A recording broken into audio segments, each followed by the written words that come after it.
In this video, we'll be talking about currency and currency pairs. So what is currency? Currency is a term used to refer to money issued by a government or a central bank that is used as a medium of exchange for goods and services. In the Forex market, currencies are traded in pairs, and the exchange rate represents the value of one currency relative to another.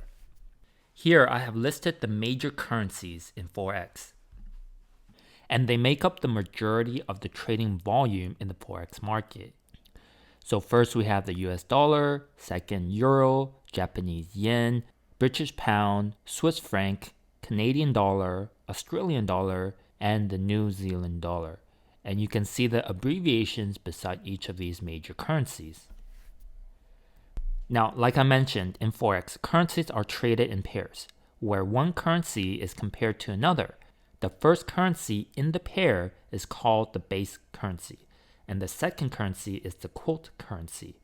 The exchange rate of the currency pair represents the amount of quote currency needed to buy 1 unit of the base currency. In this example, the Euro-USD currency pair represents the exchange rate between the euro and the US dollar.